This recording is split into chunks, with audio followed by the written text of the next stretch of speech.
I woke up to a storm. That was the last memory I had before I woke up in hospital. Obviously that left tricky conditions on the way to work for Steve in the morning.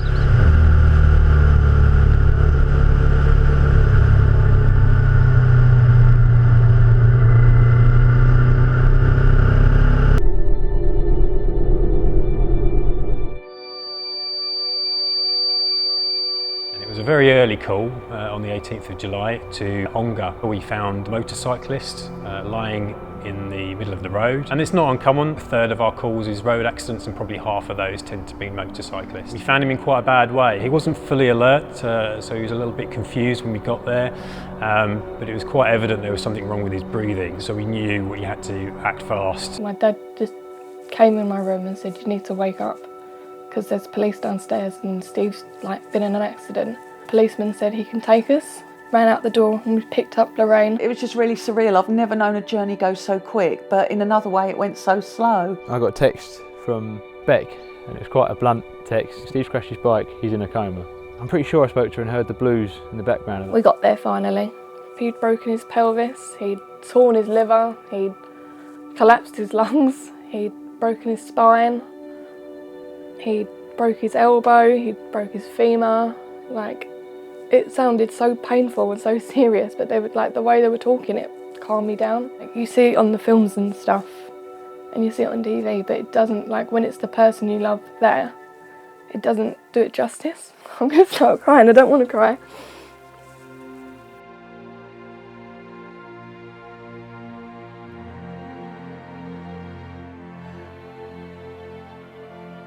I never thought ever that we were going to lose Stephen.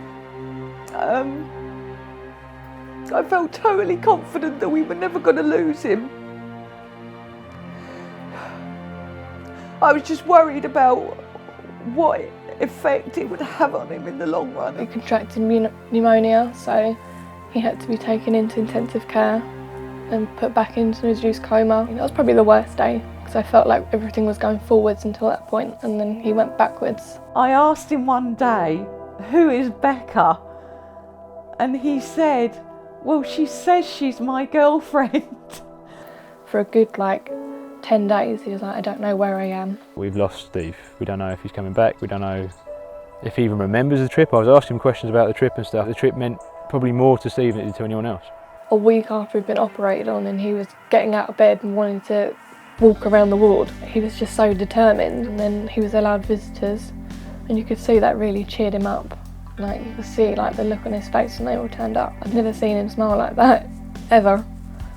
Having this realisation of you need to live life now. The last thing I knew was that I was just going to be going to work. Next thing you know, I'm in hospital for 2 weeks and I don't have any memory of anything. A year and a half later, I'm still not back at full-time work. I go back to full-time work next week. You get in this mindset of it won't be me kind of thing, and he's always forever banging on about it till you should wear a back protector. He's got his spoiler thing, which I've never seen anyone else wear on the road, and even the paramedics commented that they've never seen one of them. When we done our air ambulance day with Joe and Kieran and that, they said they'd never seen it, so he is kept him safe, and he had this much damage done with that stuff, and it's quite scary. Steve was ridiculously lucky. First person on scene was a fireman, wasn't it? So they had some first aid training. And he crashed outside a policewoman's house, so she was pretty good with it as well.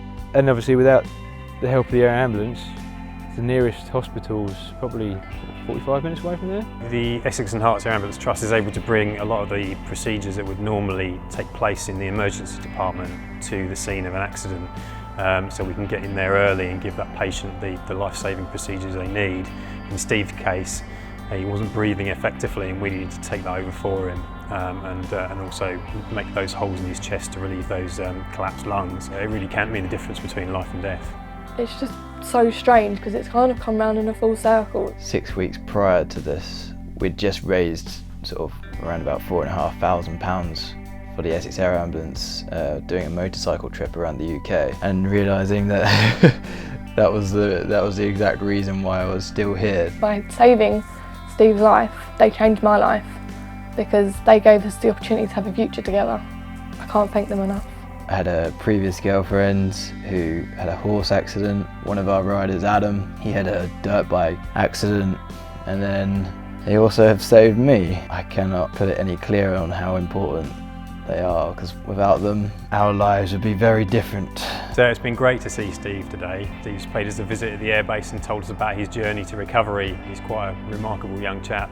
We're flying a couple of times a day on each aircraft, so we see a lot of patients, and some of those patients come back to see us, and it is great when they do, get to see that all the work and effort that everybody puts in the organisation, it all comes together, it all makes sense. Just meeting the team that saved me. Sammy, the doctor, Laurie, the paramedic, and Nick, the pilot. And within a few minutes, they had a call out, so it just shows how urgent they are needed. If it wasn't for them, I wouldn't have made it. I don't think he would have come out as well if it wasn't for the people that turned up on the scene who were trained in emergency procedures and the air ambulance. So I say thank you to whoever gave him that luck on that day.